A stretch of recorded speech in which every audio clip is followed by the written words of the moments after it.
2장 우리 1절부터 먼저 3절 보고요. 10절부터 11절 그렇게 보겠습니다. 385면입니다. 신약성경 385면 베드로후서 2장 1절에서 3절 먼저 봅니다. 찾으셨지요? 같이 봅시다. 그러나 시작. 그러나 백성 가운데 또한 거짓 선지자들이 일어났었나니 이와 같이 너희 중에도 거짓 선생들이 있으리라. 그들은 멸망하게 할 이단을 가만히 끌어들여 자기들을 사신 주를 부인하고 임박한 멸망을 스스로 취하는 자들이라. 여럿이 그들의 호색하는 것을 따르리니 이로 말미암아 진리의 도가 비방을 받을 것이요 그들이 탐심으로써 지어낸 말을 가지고 너희로 이득을 삼으니 그들의 심판은 옛적부터 지체하지 아니하며 그들의 멸망은 잠들지 아니하느니라. 아멘.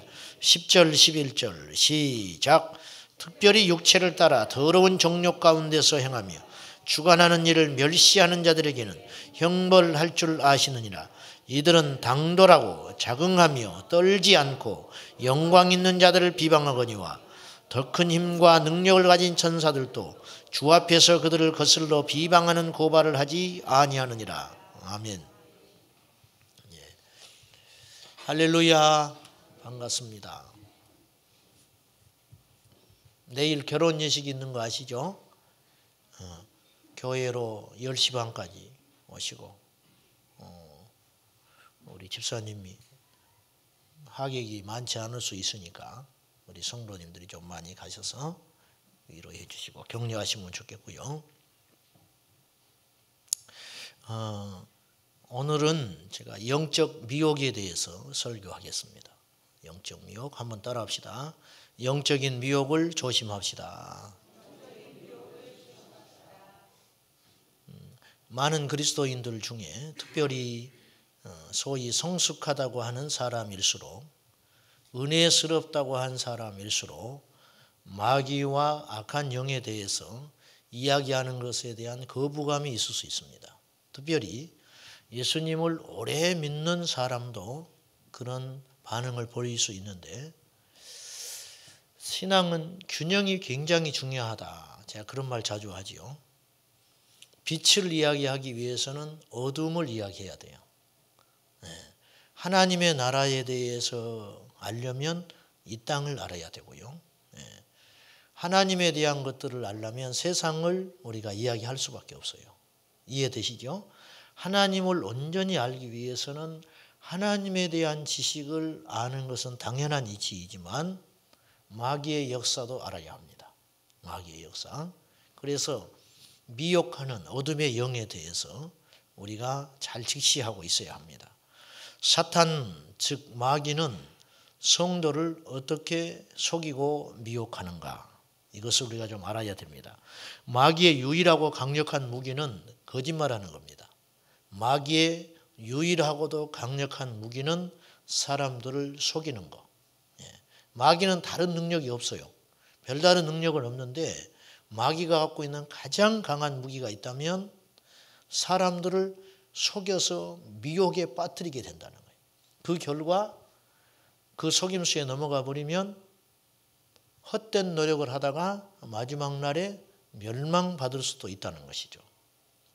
마귀가 역사하는 두 가지의 방면이 있는데 하나는 세상 즉 비그리스도인에게 역사하는 속임이 있고 믿는 자들에게 역사하는 속임이 있어요. 많은 그리스도인들이 예수님을 믿고 거듭나면 마귀가 어떻게 건드느냐 이런 순진난만한 소리를 해요. 아주 순진한 소리를 하고 있어요. 그렇지 않습니다. 절대 그렇지 않아요. 자, 그러면 믿지 않는 자들에게 이방 사람들에게 마귀가 역사할 때 제일 강력하게 쓰는 무기는 무엇이냐? 하나님은 없다는 거예요. 하나님은 없다는 거짓말. 시편 14편 1절에 어리석은 자는 그 마음에 이르기를 뭐라고 한다고요? 하나님이 없다 하는도다. 이 거짓말에 미혹되는 겁니다. 다시 주일 설교를 다시 한번 해보면은 지금 이 세상에 소위 똑똑하고 힘있고 젊고 패기가 있을수록 하나님을 인정하지 않습니다. 마치 하나님을 인정하는 것은 어리석은 사람처럼 취급받는 시대에 살고 있어요. 지금 이 시대가 그래요. 자, 오늘 2장 1절을 보시면 거짓 선지자가 있는데 과거에도 있었어요. 과거에 광야에서 있을 때도 거짓 선지자가 있었습니다. 있었지요. 그래서 모세에게 대항을 하고 사람들을 미혹해서 땅이 열려서 그들을 삼켜버리는 고라당, 거짓 선지자, 거짓 선동자가 있었어요. 이와 같이 너희 중에도 거짓 선생들이 있으리라. 있으리라는 말은 뭐예요? 미래예요, 미래. 베드로 사도는 오늘 우리에게 이 편지를 남겼습니다. 아멘. 베드로 사도는 그 당시 유대 그리스도인에게는 물론이고 오늘 우리까지 주의 계시 안에서 이 경고를 한 거예요. 앞으로 거짓 선생들이 출현하게 될 것이다. 한 번도 없었던 적 없었어요. 유사이대로 항상 있었어요. 거짓 선생들이 있는데 그들은 멸망하게 할 이단을 가만히 끌어들여 자기들을 사신 주를 부인하고 살아계신 주님을 부인하게 한다. 부활의 주님을 부인하게 만드는 일. 이것이 마귀가 하는 일이다. 그리고 멸망으로 인도한다 그 말이에요. 우리가 주목해야 할 것은 오늘 저녁에 이제 그 설교를 하면서 준비를 하고 설교를 하면서 가끔 가다가 설교자에게 어떤 느낌이 있냐면 이 설교는 굉장히 중요하다 그런 느낌이 들어요. 오늘 설교는 중요한 설교예요.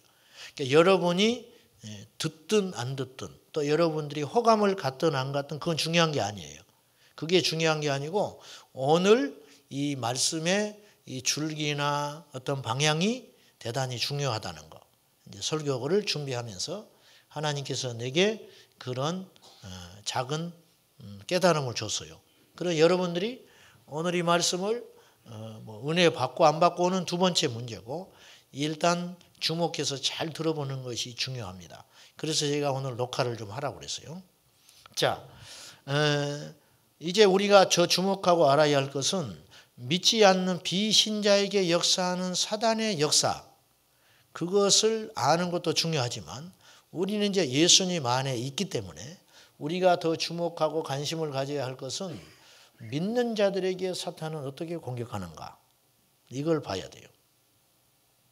여러분, 말씀을 들을 때 말씀을 전하는 자는 사람을 두려워하지 않고 하나님 편에서 담대히 선포해야 하고요.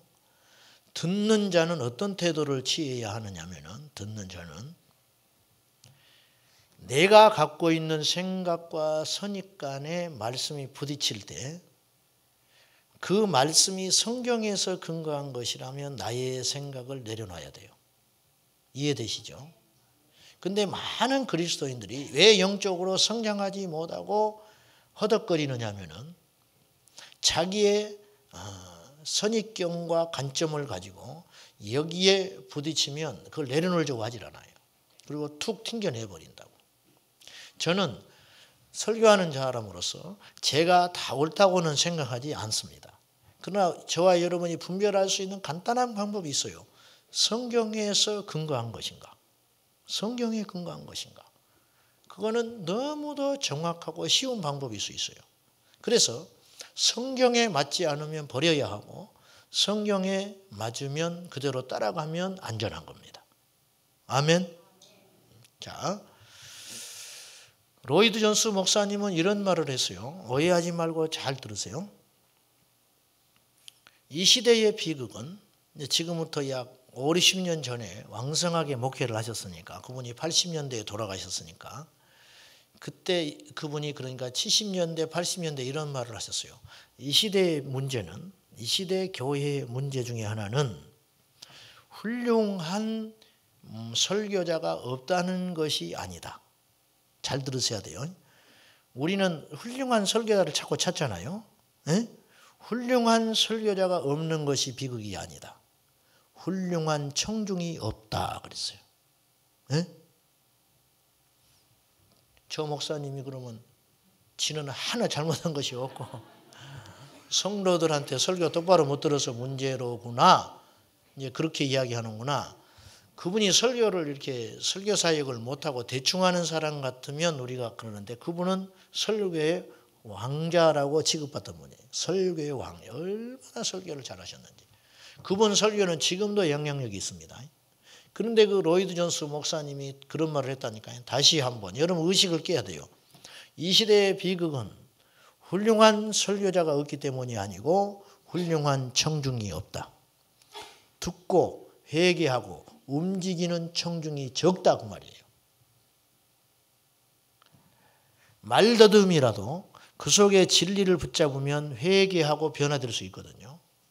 아무리 강력한 능력 있는 설교가 선포되어도 청중이 심령을 닫고 교만하면 안 되는 거라는 거죠. 자, 그러면 마귀가 우리 교회와 성도들을 공격할 때 어떤 식으로 공격을 하는가? 아담의 경우를 보면 아담에게 가서 마귀가 하나님이 없다, 안 통합니다. 하나님을 아침에도 만났는데 하나님을 조금 전에도 만나서 대화를 했는데 아담이 그래요 안 그래요? 하나님이 없다는 말은 오히려 역효과가 나는 거예요. 그러면 마귀가 하는 일이 뭐느냐? 하나님의 신실함을 공격했어요. 아담에게는. 즉 뱀이 아담에게 접근을 해서 한 요지는 이거예요. 선악과를 왜 못 따먹게 하겠냐? 하나님이. 하나님을 이야기한다니까요. 믿지 않는 자들에게 하나님 이야기 안 하지요. 이미 하나님을 믿는 자에게 하나님이 왜 너에게 선악과를 따먹지 못하게 하는지 아느냐? 네가 눈이 밝아져서 그분과 같이 될까 봐. 아담이 그 말을 딱 듣는 순간 우리 하나님이 그 정도야? 내가 이걸 먹어서 당신의 자리가 위협받을까 봐 이걸 먹지 못하게 했나? 딱 신실성을 건드려 버리는 거예요. 하나님 말씀을 왜곡한다 그 말이에요. 이게 굉장히 무서운 전략이에요. 네가 하나님처럼 될 것을 두려워하신 거야. 하나님이 그럴 리가 있나요? 근데 그것이 통했다는 거예요. 그래서 먹어버렸어요. 성경은 거짓 선지자의 출현을 예고하고 있습니다. 1절 다시 한번 봐요. 백성 가운데 또한 거짓 선지자들이 일어났다. 여기서 백성이라는 유대인을 말하는 거예요. 유대인. 즉 신자 가운데 거짓 선지자가 일어난다. 신자 가운데 거짓 교사가 일어난다 하는 거예요. 모든 이단은 성경에서 나왔어요. 모든 이단은 교회에서 나왔어요. 무슨 말인지 아시죠? 박태선, 전도관을 만들었던 박태선은 서울 남산 밑에 가면 남대문 교회에 있어요. 히트노트 건너편. 그 남대문 교회의 초대 장로님이었어요. 이분이 전도관을 만들었어요. 교회에서 나왔어요. 신천지 성경에서 나왔어요. 교회 밖에서 성경 밖에서 이단은 출현한 적이 없다는 거예요. 예. 우리 지난번 셀 리더 모임할 때 제가 그런 말을 했어요. 그 사람이 싫으면 그 사람의 말이 들어오지 않는다. 그래서 리더는 가르침을 줄 때에 모든 면에 있어서 본이 되어야 돼요. 약속을 지키는 거, 헌신하는 거, 충성하는 거, 그 모든 면에서. 그 모든 면에서 본이 되어야 가르침이 능력이 있는 거예요. 그래서 지도자는 피곤하고 힘든 거예요. 그래서 바울이 오죽하면 선생되지 마라 그래. 선생되지 마라. 그 이유는 심판이 더 크다. 위선자는 굉장히 큰 심판을 받아요. 가르치고 행하지 않으면 위선이거든요. 그건 굉장히 큰 심판을 당할 거라는 거예요. 그래서 선생되기를 즐겨하지 말아라. 그렇게 말을 했는데 일단 그 사람이 싫으면 그 사람의 말이 들어오지 않아요. 반대로 그 사람이 좋으면 그 사람이 하는 말을 필터링 없이 받아들이게 된다는 거예요. 이해되시죠? 똑같은 경우예요.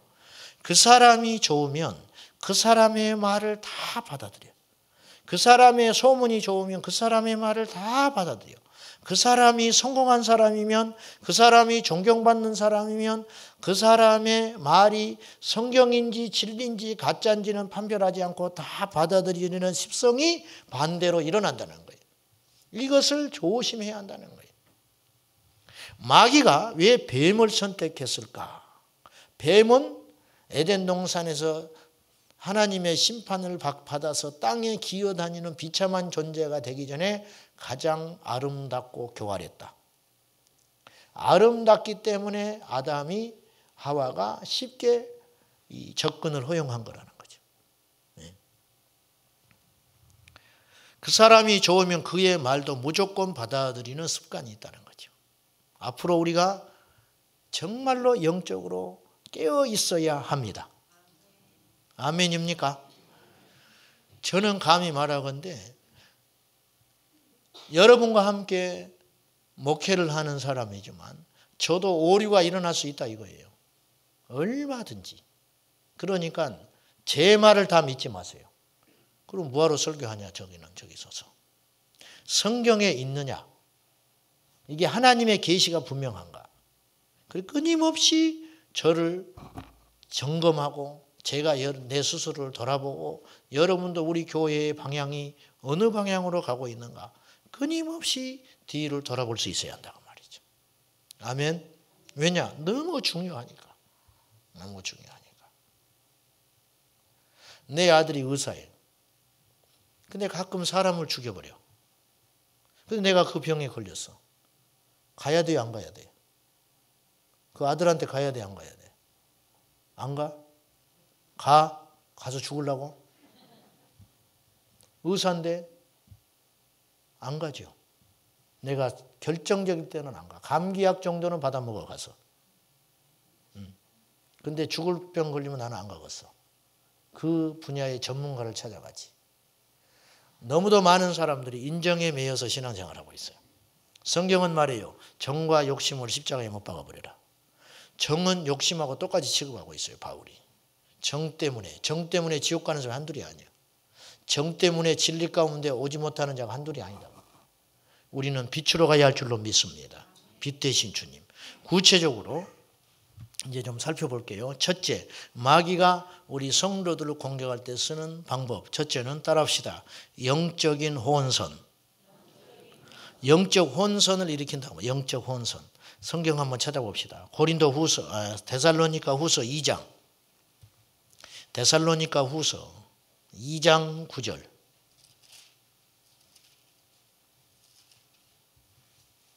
(335페이지) 신약 335페이지 데살로니가 후서 2장 9절. 영적 혼선 9절과 10절 보세요. 같이 봅니다. 시작. 악한 자의 나타남은 사탄의 활동을 따라 모든 능력과 표적과 거짓 기적과 불의의 모든 속임으로 멸망하는 자들에게 있으리니 이는 그들이 진리의 사랑을 받지 아니하여 구원함을 받지 못함이라.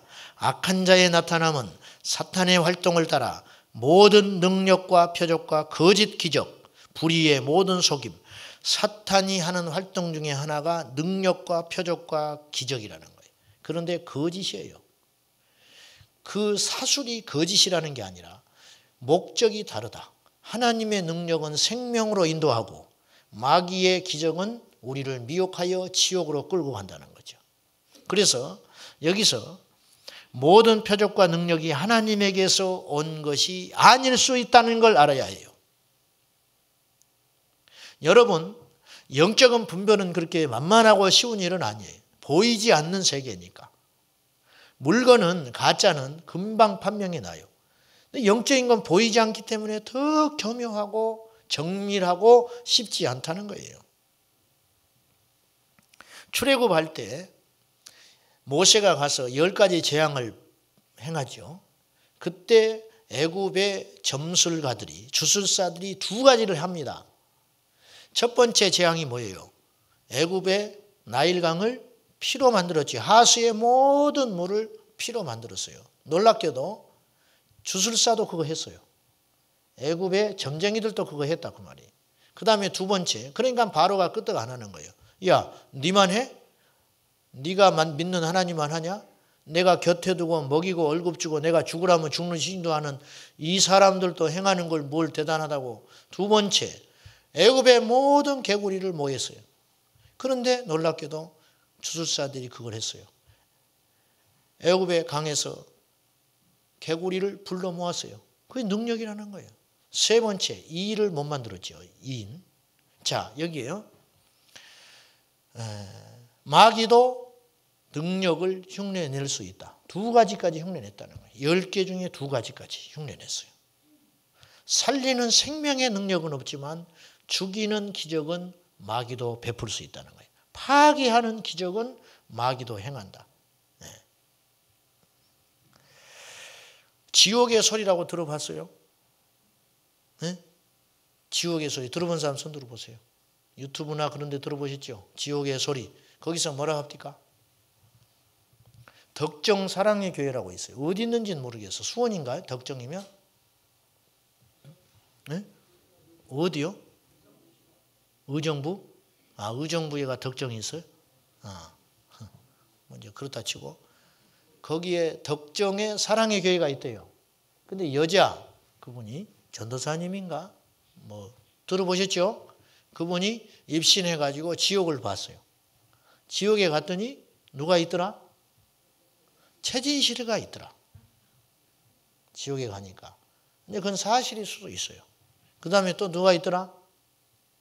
지옥에 가니까 최진실이 있고, 최진실이 뭐 동생도 죽었잖아요. 그렇게 참 비극지요.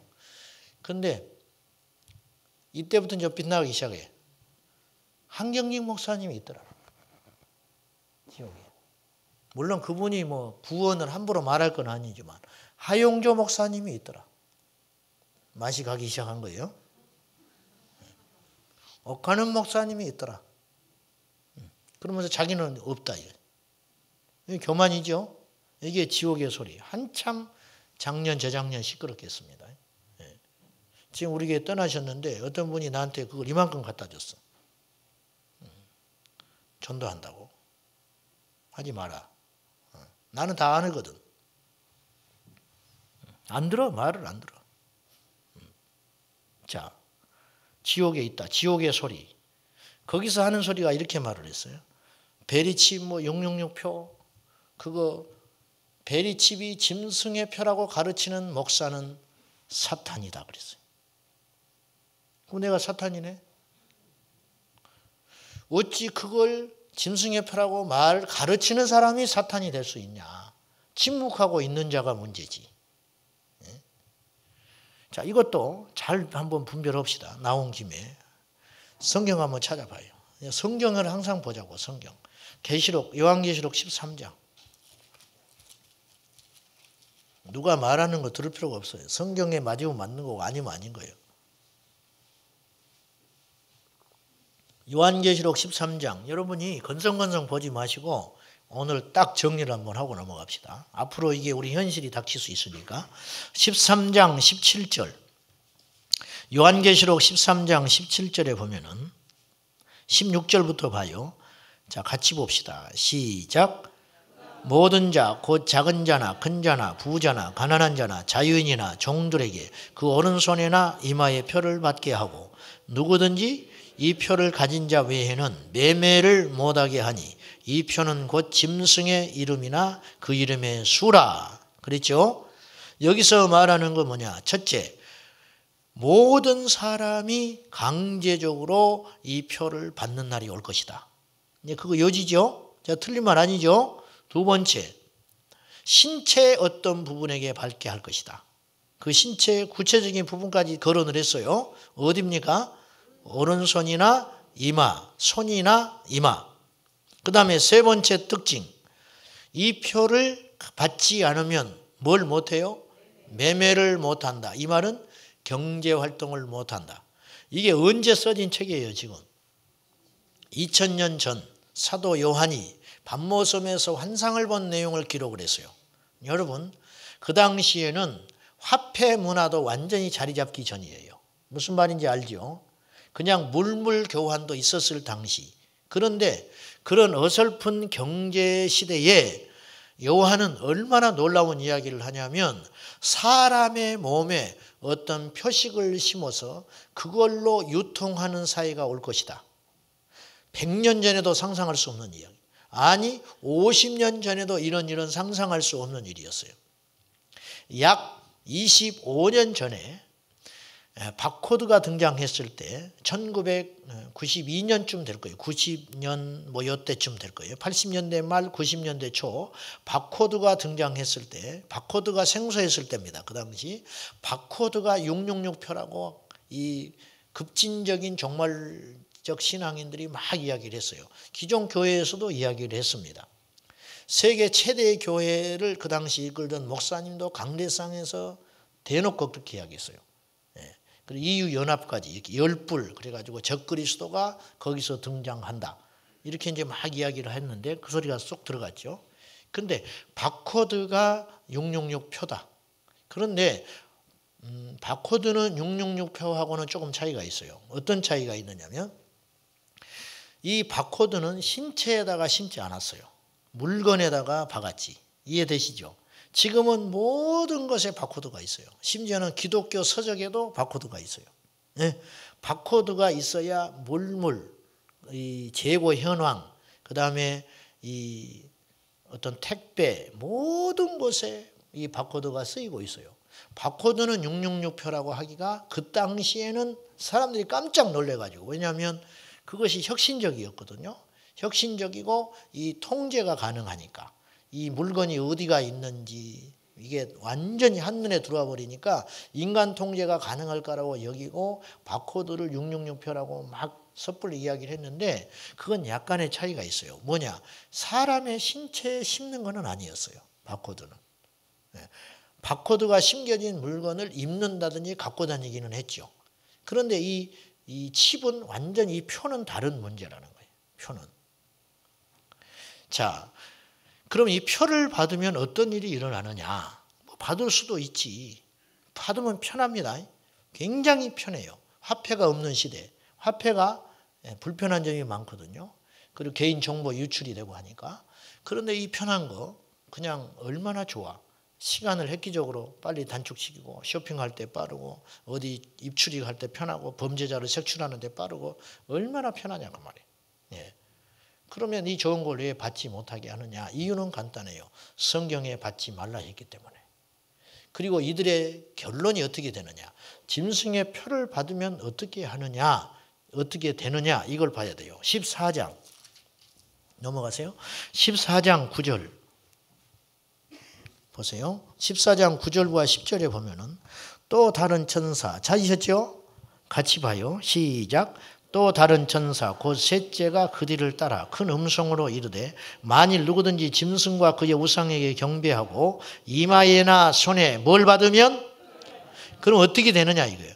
10절 시작. 그도 하나님의 진노의 포도주를 마시리니 그 진노의 잔에 섞인 것이 없이 부은 포도주라. 거룩한 천사들 앞과 어린 양 앞에서 불과 유황으로 고난을 받으리니 불과 유황이 영원히 불타는 건 지옥이에요.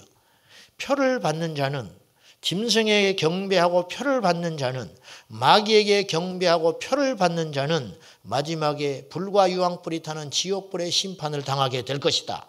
성경에 있잖아요. 근데 이걸 은유적으로 해석을 해버리는 거예요. 대놓고 지금 이름만 대면 알만한 목사님들이 뭐라고 하느냐면 예전에 바코드를 예를 들면서 그때도 11법석 떨어지지 않았느냐. 그런데 아니지 않냐. 그리고 수출입을 할 때 바코드가 없이 지금 살 수 없는 세상이 돼버리지 않았느냐. 제발 무식한 소리 좀 하지 말아라. 막 이렇게 이야기를 해요. 그리고 666표가 어찌 이 베리칩이라고 하는 이것이 짐승의 표라고 주장하느냐. 그렇게 가르치는 목사야말로 거짓 선지자다. 왜? 사람들을 불안하게 만들고 미혹하게 한다. 그래서 이분들의 주장은 뭐냐면 잘 들어보세요. 타당한 것이 있어요. 이분들의 주장은 뭘 말하느냐면 거듭나고 성령을 안에 전에 모신 자가 어떻게 그 표를 받으며 그것을 받는다고 지옥에 가겠냐는 거예요. 논리가 있죠. 무슨 말입니까?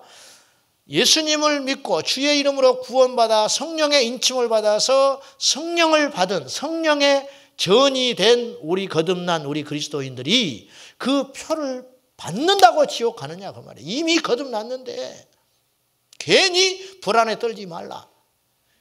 그거 받으면 얼마나 편하고 좋은 것이고 앞으로 살아갈 수 없는 세상인데 시대의 흐름인데 그걸 역행해가지고 그렇게 어리석은 소리를 하느냐 막 이렇게 이야기해요. 그러면 사람들이 막 아멘 그러더라고. 직접 들었어요. 내가 누구라고 말은 안 해요. 2명이나 내가 그걸 봤어요. 영향력 있는 목사님 중에. 제가 잘났다는 게 아니에요. 자, 만에 하나 그럴 수 있어요. 그것이 아닐 수 있어. 그래도 우리는 안전한 길을 걸어야지. 왜냐? 우리 인생은 너무 소중하니까. 한번 내세에 대한 결정이 정해져 버리면 피할 수 없는 것이니까. 한 영혼이 지옥에 가는 것은 막아야 하니까. 이 땅에서 굴욕을 당하고 무시당하고 억울한 일을 당하고 속상하고 사지가 떨어져서 가난뱅이로 처참하게 죽는 한이 있어도 하나님의 나라 천국은 가야 하겠기에 이것은 받아서는 안 된다. 그렇다면 어떻게 할 거예요? 그것이 만약에 진짜 표였다면. 그러면 제가 반론을 해보겠습니다. 성령의 인침을 받은 자가 그걸 받는다고 지옥 가냐? 그걸 받겠냐? 말은 그럴싸한데 아담이 하나님이 직접 만든 피조물이고 하나님과 교통하고 에덴 동산에서 있었던 아담도 무너져 버렸어요.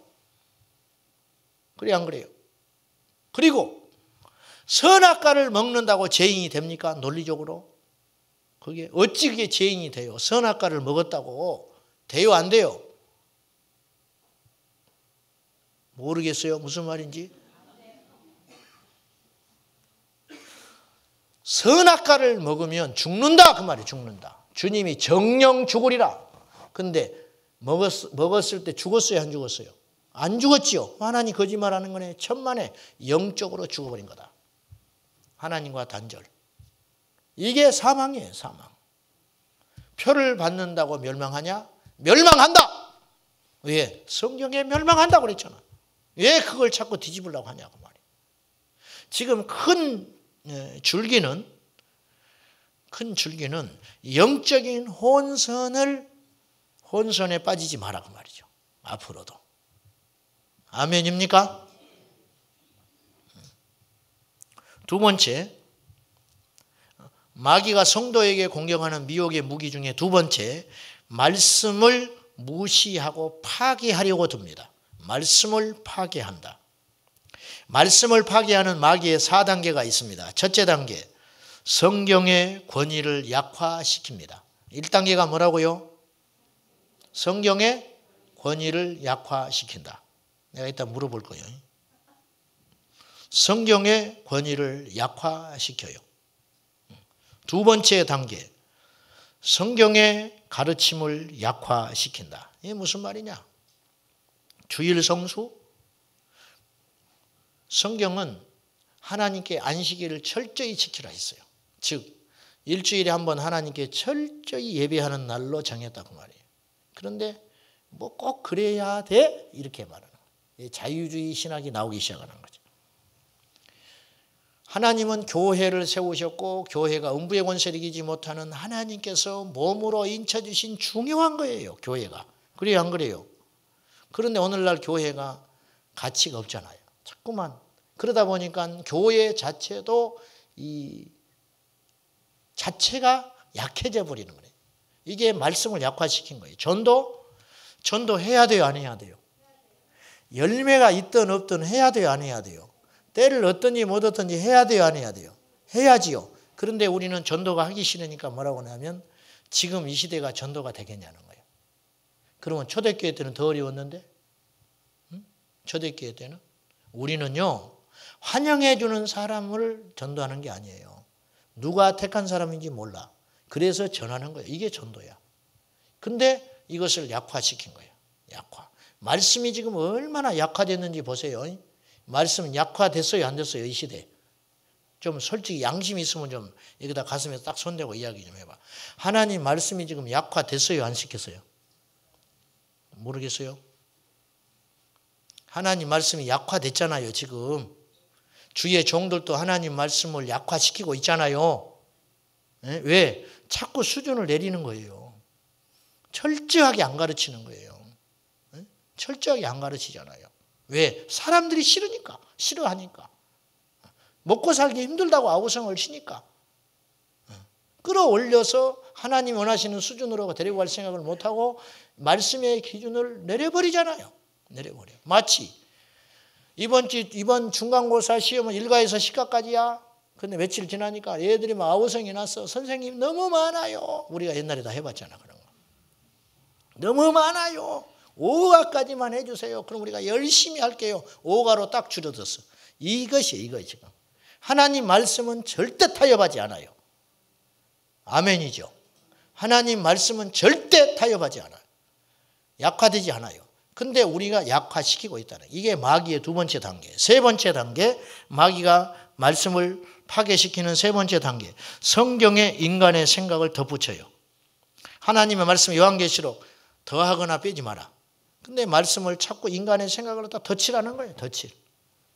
네 번째, 마지막에 성경을 완전히 치워버리게 만든다. 오늘날 독일이나 이런 유럽에서 일어나는 신신학, 이미 오래된 이야기, 신신학, 자유주의 신학에서는 성경을 안 믿는 신학자들이 나타나기 시작한 거예요. 오래전부터. 성경을 안 믿는 신학자. 성경을 안 믿는 신학자 밑에서 한국 뛰어난 두뇌를 가진 유학생들이 가서 공부를 하고 학위를 땄어요. 5년, 10년씩 공부하면서 수제자가 되어서. 그분들이 한국의 유수한 신학대학에 와서 강단에 섰습니다. 그들이 10년, 20년 동안 뭘 가르치겠어요? 성경을 가르치는 게 아니라 신학을 가르치고 있어요. 말씀을 믿지 않는 신신학자들이 목회자들을 길러내고 있다 이거예요. 그러면 거기서 영적인 사상과 그것을 공부한 사람들이 나와서 강대상에서 뭘 외치겠어요? 자기도 안 돼. 이 말씀만이 구원이라는 소리가 어릴 때는 들었는데 배우고 나니까 그걸 말 못하겠는 거예요. 왜? 지식이 아는 게 많아져서. 성경의 비평신학 그리고 배경신학을 공부하고 보니까 이 성경은 하나님의 말씀이 아니라 이스라엘의 역사야. 그래서 하나님의 말씀이 살아있고 참이라고 외치기가 꺼려진다고 말이에요. 왜? 그렇게 말을 하니까 무식한 생각이 드는 거예요. 그리고 그렇게 말하는 강단과 목사들은 웃음이 나버려. 못 들어주겠어. 그리고는 경건하고 대단한 것처럼. 그리고 술도 한 잔씩 하고 담배도 피우고 세상에 나가서 그렇게 사는 거예요. 여러분, 이게 마귀가 하는 일이라고 말이에요. 이게. 감리교 신학 대학장이었던 변선한 학장이 불교에도 구원이 있다 그랬어요. 신학대 학장이. 불교에도 구원이 있다. 더 심해서 예수님의 십자가를 이렇게 모욕했어요. 예수의 피나 돼지의 피가 같다 그랬어요. 그리고 그 다음에 죽어버렸어요. 이분은 종교 간의 대화를 시도했습니다. 종교 간의 대화. 불교 신자하고 이야기하는. 뭐 이야기를 하지 말라는 게 아니라 우리만 구원이 있지 않다. 당신의 종교를 우리 인정한다. 이게 WCC잖아요. 타종교를 인정하자. 굉장히 포용적인 것 같아요. 가톨릭이 그렇거든요.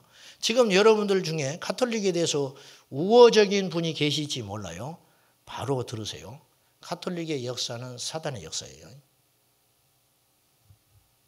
어디 성경에 마리아가 승천했다는 말이 있어요? 없어요? 가톨릭 신자하고 이야기 좀 해보십시오. 마리아 무엇을, 마리아가 흠이 없다고 이야기하기 시작했어요. 그러다가 나중에는 마리아가 승천했다는 거예요. 그걸 교리로 인정하고 받아들여요. 제사를 드리게 해서 신도들을 확보하기 위해서 십계명도 바꿨어요. 가톨릭은. 십계명을 바꾼 사람들이에요. 만나보시라고. 완전히 깡통이에요. 말씀 안 봐요. 말씀 모릅니다. 가톨릭 신자들은. 그들은 교리만 공부해요. 가톨릭에서 가르쳐준 교리. 잘못된 진리를 떠먹고 있는 거예요. 그리고는 자기가 믿음이 있다고 생각해요. 아닙니다. 이게 문제라는 거예요. 비성경적이에요. 타종교를 인정하는 것은 비성경적입니다. 불쌍히 여기고 그들을 사랑하기는 해야겠지만 옳다고 말할 수는 없어요. 아멘입니까? 그러면 엘리야가 바알 와세라를 섬기는 선지자들과 갈멜리산에서 목숨을 건 전투를 한 건 어떻게 되는 거예요? 하나님이 그토록 경멸하는 우상 숭배하는 자들, 그들과 함께 같이 소흡하는 것만으로도 불편했던 믿음의 선지자들을 우리가 어떻게 만나려고 하냐 그 말이에요. 그들에게. 아닌 건 아닌 거예요. 이웃과 같이 잘 지낼 수는 있어요. 그러나 아닌 건 아닌 겁니다. 아닌 건 아니에요. 스님이 자리에 올 수 있어요. 승려가 와서 앉아있는 걸 말리지는 않겠지만 당신의 신앙도 우리는 존중한다. 그렇게 말해서는 안 된다고 말이죠. 오직 구원은 예수 그리스도밖에 없어요. 이게 편협한 시각이 아니라고 말이요. 구원이 예수 외에 길이 있다면 예수님이 왜 이 땅에 오셨겠습니까? 길이 있는데, 방법이 있는데 그거를 하라고 그러지. 왜 하나님의 아들 독생자가 오셔서 죽어야만 했겠어요? 그래서 다른 믿음과 종교를 인정하는 것은 예수 그리스도의 십자가의 죽음의 사건을 희석시키는 엄청난 죄라는 걸 우리가 알아야 하는 거예요. 마귀는 결과적으로 성경을 약화시키고 보지 못하게 해버리는 거예요. 쓸모없는 책이다. 그렇게 만들어버리는 거예요. 김요성 목사님이 독일에서 유학을 갔더니 수백 명이 강의를 들으러 왔더래요. 그때 첫 시간에 그 유명한, 이름은 거론을 안 했어요, 그분이. 근데 세계적으로 유명한 신학자. 그래서 수백 명이 와서 앉아있더래요, 독일 신학자. 그 양반이 성경을 딱 들고 첫 시간에 이렇게 말했어요. 여러분 중에 이 성경을 하나님의 말씀이라고 믿는 사람이 있습니까? 그렇게 첫 시간에 질문을 했어요. 믿는 사람, 이 성경을 하나님의 말씀이라고 믿는 사람이 있으면 손 들어보라고 하더라는 거예요. 그래서 자기는 손 들었대. 손 들고 나니까 자기 혼자 들었더라는 거예요. 그래서 어디서 왔냐고 그러더래. 그래서 저는 코리안, 한국에서 왔다. 한국 사람이다.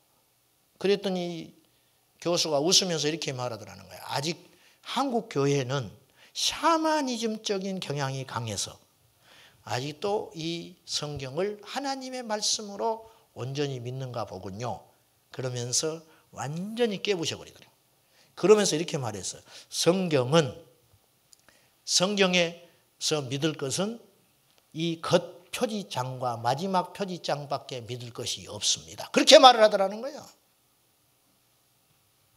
자기가 독일에 간 지 얼마 안 돼가지고 자기가 잘못 알아들었는가. 명색이 신학대학 유수한 교수가 그렇게 말한 것에 대해서 제가 충격을 받은 거예요.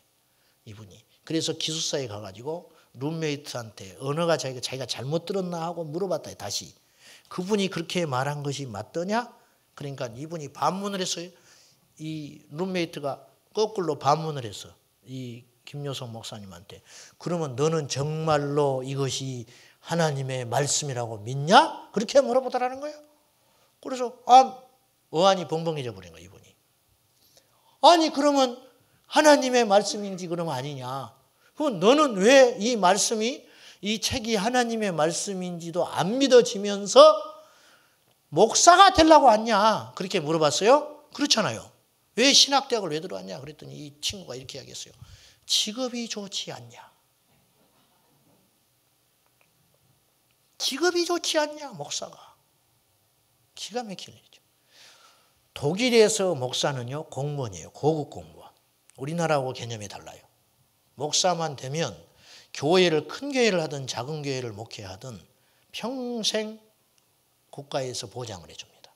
그리고 그 지역에서 제일 어떤 행사가 있을 때, 예전에 행사 있으면 학교 교장 선생님, 파출소장님, 군수 이렇게 불러다가 자리 딱 앉혀놓잖아요. 제일 가운데 목사의 자리가 있어요. 목사가 타고 다닌 차는 이 표식이 있어가지고 닦지도 않겠습니다. 왜? 얼마나 급하면 여기다가 차를 세웠겠냐.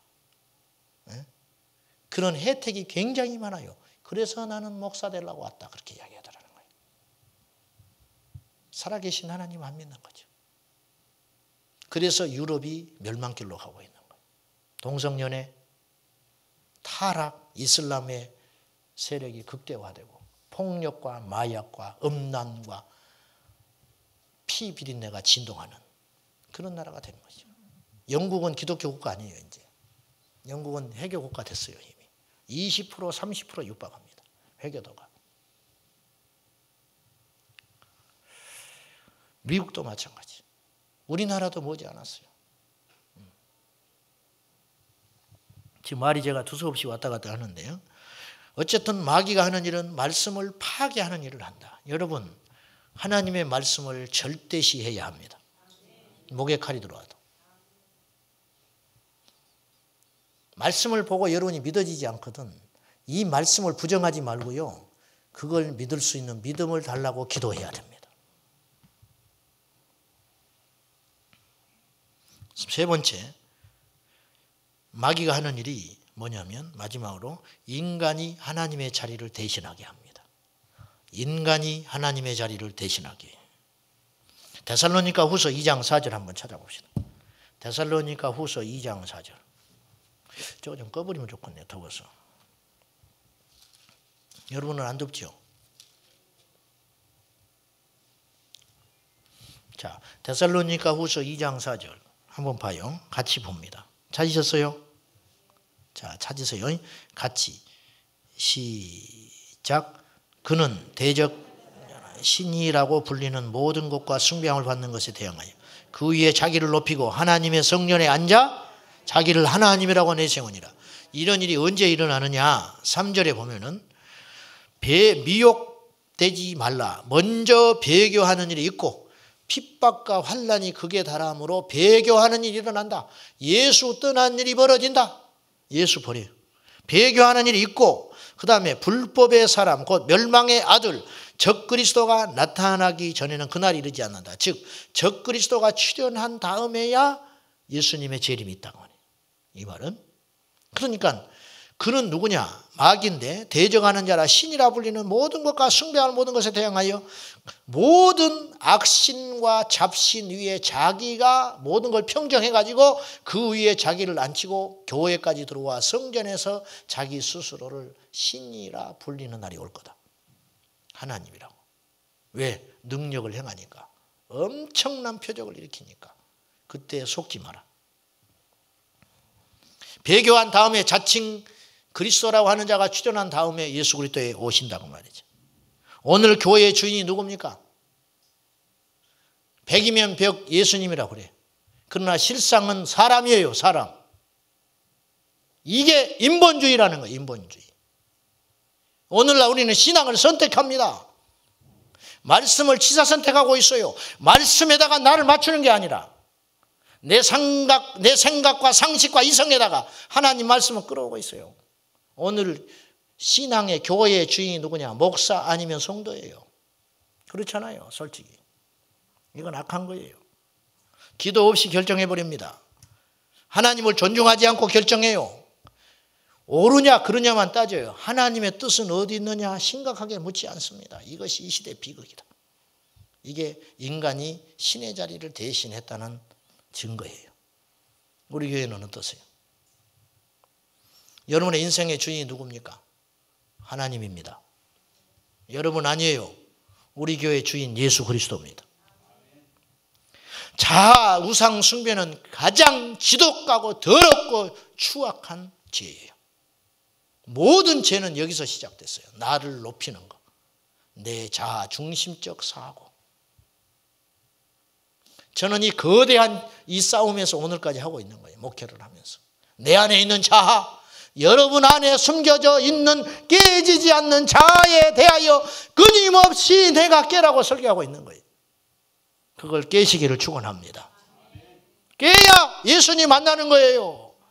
깨야 거듭나는 겁니다. 깨져야 생명의 역사가 일어나는 거예요.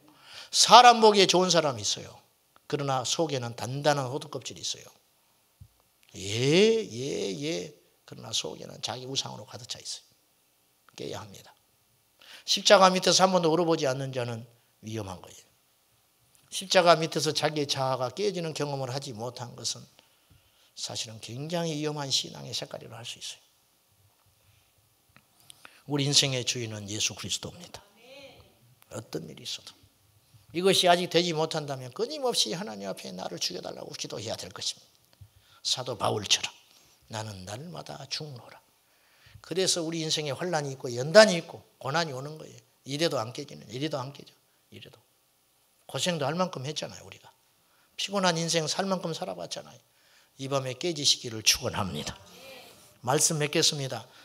다음의 경우에 마귀는 제일 잘하는 게 거짓말하는 거, 속이는 것이라고 그랬어요. 마귀가 미혹돼서는 안 되는데, 다음에 8가지 경우 성경을 찾아볼 것입니다. 다음의 경우에 여러분이 속지 말아야 돼요. 자, 첫째, 야고보서 1장을 한번 찾아보세요. 야고보서 1장. 야고보서 1장 22절.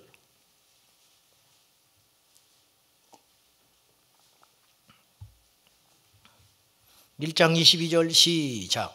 너희는 말씀을 행하는 자가 되고 듣기만 하여 자신을 속이는 자가 되지 마라.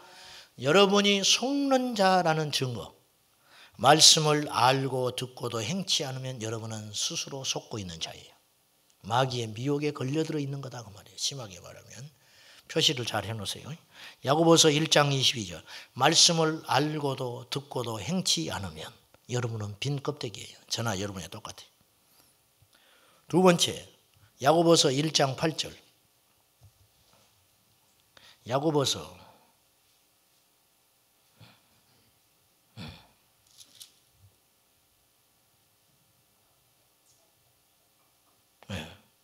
자, 1장 26절. 1장 26절 시작. 누구든지 스스로 경건하다 생각하며 자기 혀를 재갈 물리지 아니함 자기 마음을 속이면 이 사람의 경건은 헛것이라. 경건하다고 말하지만 혀를 재갈 물리지 않으면 속고 있는 겁니다. 예? 경건하다 하지만 혀를 재갈 물리지 않고 언어 생활에 실패하고 있으면 그 사람은 마귀에게 속고 있는 거예요. 불쾌하죠? 지금 불쾌해요, 안 불쾌해요? 불쾌해야 되는데, 불쾌해야 이게 말씀이 능력이 있는 거죠. 불쾌해요, 안 불쾌해요? 기분 좋으세요? 좀 나쁘려고죠? 뭐 이래도 말은 안 하고 저래도 말은 안 하고 피리를 불어도 춤추지 않고. 세 번째, 갈라디아서 6장 3절. 갈라디아서 6장 3절. 6장 3절. 309페이지. 시작. 만일 누가 아무것도 되지 못하고 된 줄로 생각하면 스스로 속음이라. 아무것도 안 돼놓고 된 줄로 생각하면 스스로 속인 자. 속고 있는 겁니다. 6장 7절. 시작. 스스로 속이지 말라. 하나님은 업신여김을 받지 아니하시나니 사람이 무엇으로 심든지 그대로 거두리라. 자신이 심은 대로 거두지 않을 수도 있다고 말하는 건 속고 있는 거예요. 사람은 반드시 심은 대로 거둬요. 그렇지 않아 심는 대로 어떻게 거둬? 그거 속고 있는 거예요. 그렇게 생각하지 마세요. 사람은 반드시 심는 대로 거두게 됩니다. 생명을 심으면 생명을 얻고 영생을 심으면 영생을 얻는 것이지 사망을 심으면 사망을 거두는 거예요. 육을 심으면 육을 거두게 되는 거예요. 죄를 심으면 사망을 거두게 되는 거예요. 기억하셔야 돼요. 다섯 번째, 고린도전서 3장 18절. 고린도전서 3장 18절. 266면 고린도전서 3장 18절. 시작. 아무도 자신을 속이지 말라. 너희 중에 누구든지 이 세상에서 지혜 있는 줄로 생각하거든 어리석은 자가 되라. 그리하여야 지혜로운 자가 되리라. 마귀가 하는 속성, 마귀의 성품이 이거예요. 스스로 지혜 있다 여기는 자는 속는 자예요. 스스로 지혜롭다고 세상의 지혜를 가져서 지혜롭다고 여기는 자는 속고 있는 자예요. 섰다 하는 자는 넘어질까 조심하라. 바울이 경고했어요. 여러분, 스스로 지혜롭다 여기는 자는 속는 겁니다. 우리는 지혜롭지 않아요. 우리는 주님의 지혜로 사는 자예요. 우리는 지혜롭지 못해요. 우리가 어떻게 지혜로울 수가 있어요? 지혜의 근본이신 주님을 만나야 되는 거예요. 우리가 지혜롭게 조금 이게 착각하는 이유는 지혜의 근본이신 주님이 나와 함께 하시기 때문인 거예요. 요셉의 지혜가 어디서 온 거예요? 요셉의 꿈 해몽이 어디서 온 겁니까? 자연적에서 나온 겁니까? 하나님의 계시에서 온 거예요. 요셉이 지혜로운 게 아니에요. 하나님이 함께해서 지혜로운 거예요. 아멘. 네. 고린도전서 6장 9절. 고린도전서 6장 9절. 시작. 불의한 자가 하나님의 나라를 유업으로 받지 못할 줄을 알지 못하느냐. 미혹을 받지 말라. 음행하는 자나 우상 숭배하는 자나 간음하는 자나 탐색하는 자나 남색하는 자나 쭉 나오지요. 10절. 도적이나 탐욕을 부리는 자나 설치하는 자나 모욕하는 자나 속여 빼앗은 자들은 하나님의 나라를 유업으로 받지 못하리라.